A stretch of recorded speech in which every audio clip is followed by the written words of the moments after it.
প্রশ্ন হচ্ছে এই হাসনাত আব্দুল্লাহ, নাহিদ ইসলাম, মাহফুজ আলম বা ওই বাংলাদেশের ঐক্য মঞ্চ কোন বাংলাদেশ গড়তে চাইছে?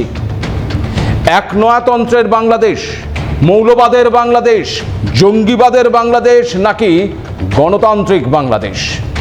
যে বাংলাদেশ নিজের পায়ে মাথা উঁচু করে দাঁড়াতে পারবে, কোনটা? যদি বলেন কেন এই প্রশ্ন, তার কারণ ওসমান হাদির মৃত্যুর পর ভারতীয় হাই কমিশনে হামলা বা ভারতীয় উপ হাই কমিশনারের বাসভবনে হামলার চেষ্টা, এসবই ওই ভারত বিরোধিতার অঙ্গ বলে ধরে নিলাম। কিন্তু ময়মনসিংহে দীপুচন্দ্র দাস নামে এক হিন্দু ব্যক্তিকে কারখানার ভেতরে পিটিয়ে খুন করা হলো কেন? খুন করার পর তার মৃতদেহ রাস্তার ওপর ফেলে রাখা হলো কেন? মৃতদেহ রাস্তা থেকে তুলে উলঙ্গ করে একটি গাছে ঝুলিয়ে দেওয়া হলো কেন? কেন একটি মৃতদেহকে উলঙ্গ করে গাছে ঝুলিয়ে আবার সেই মৃতদেহের ওপর লাঠি পেটা করা হলো? এরপর প্রকাশ্যে সেই মৃতদেহতে আগুন ধরিয়ে দেওয়া হলো কেন? আর মৃতদেহ জ্বলতে দেখে আনন্দে উল্লাস করলো কারা? এই মধ্যযুগীয় বর্বরতাতে বিশ্বাসকারীরাই কি নির্ধারণ করবে আগামী বাংলাদেশের ভবিষ্যৎ? হাসনাত আব্দুল্লাহ, নাহিদ ইসলাম, মাহফুজ আলমরা এই ঘটনাকে সমর্থন করছেন তো? যদি সমর্থন না করেন তবে কেউ কোনো প্রতিবাদ করেননি কেন? হাদির মৃত্যুর সাথে বা ভারত বিরোধিতার সাথে ওই দীপুচন্দ্র দাসের কি সম্পর্ক? শুধুমাত্র হিন্দু বলে তাকে মারতে হবে? বাংলাদেশে হিন্দু নিধন আগেও হয়েছে, হাসিনা পরবর্তী বাংলাদেশে যা আরো বৃদ্ধি পেয়েছে। তাহলে কি ধরে নিতে হবে হিন্দু তথা সংখ্যালঘুদের ওপর অত্যাচার, তাদের খুন করে রাস্তায় আগুন দিয়ে পোড়ানোটাই আজকের বাংলাদেশের এজেন্ডা? পরিবর্তনের বাংলাদেশ মানেই হিন্দু নিধন। হাদির মৃত্যু বেদনাদায়ক, যা কখনো কাঙ্ক্ষিত নয়, আর দীপু দাসের মৃত্যু আনন্দদায়ক এবং কাঙ্ক্ষিত, তাই তো? মন্দের ভালো এটাই যে ইউনূস সরকার ওই দীপু দাসকে খুনের ঘটনার নিন্দা প্রকাশ করেছে।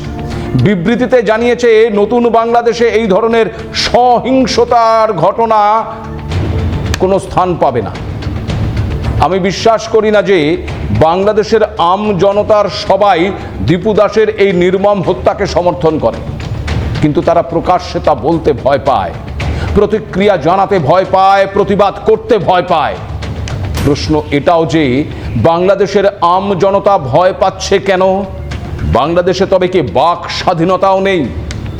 ধরে নিলাম ভারতের হাই কমিশনের অফিসে হামলা ভারত বিরোধিতার অংশ, কিন্তু খুলনার সাংবাদিক এবং সলুয়া প্রেস ক্লাবের সভাপতি ওই ইমদাদুল হক মিলনকে গুলি করে হত্যা করা হলো কেন?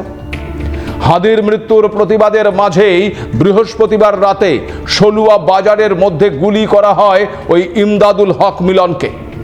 তার সঙ্গে গুলিবিদ্ধ হয়েছে দেবাশিস নামে আরও একজন, তার মাথায় গুলি লেগেছে। আর এখানেই শেষ নয়, বাংলাদেশের অত্যন্ত জনপ্রিয় দুটি সংবাদ মাধ্যম প্রথম আলো এবং ডেইলি স্টারের দপ্তরে আগুন ধরিয়ে দেয় ওই হাদি অনুগামীরা। বৃহস্পতিবার গভীর রাতে ঢাকার শাহবাগ এলাকা থেকে একদল লোক এসে জোর করে ঢুকে পড়ে কারওয়ান বাজারে প্রথম আলোর অফিসে। সংবাদ মাধ্যম অফিসে ঢুকেই চলে ভাঙচুর, লুটপাট, আর এরপর আগুন ধরিয়ে দেয় ওই হাদি অনুগামীরা। দপ্তরে থাকা সাংবাদিক এবং কর্মীরা কোনো ক্রমে প্রাণে বেঁচেছেন। আগুন নেভাতে গিয়ে বিদ্যুৎস্পৃষ্ট হয়ে দুই দমকল কর্মী গুরুতর আহত হয়েছে। শুধু প্রথম আলো নয়, বহুল প্রচারিত সংবাদ মাধ্যম ডেইলি স্টারের অফিসেও অগ্নিসংযোগ করা হয়। দাউ দাউ করে জ্বলতে শুরু করে সংবাদ মাধ্যমের দপ্তর। এই হামলার কারণে প্রথম আলো এবং ডেইলি স্টারের কোনো পত্রিকা এদিন প্রকাশিত হয়নি। ভারত বিরোধিতা বুঝলাম, হিন্দু নিধনের কারণও না হয় বুঝলাম, কিন্তু নিজেদের দেশের সংবাদ মাধ্যমের ওপর হামলা কেন? বাক স্বাধীনতায় হস্তক্ষেপ, অর্থাৎ আমি যা চাইবো তাই লিখতে হবে, তাই বলতে হবে, না হলে প্রথম আলো ওই ডেইলি স্টারের মতন অবস্থা হবে। কলম যদি বিরোধিতা করে তবে ইমদাদুল হক মিলনের মতন গুলি খেয়ে মরতে হবে।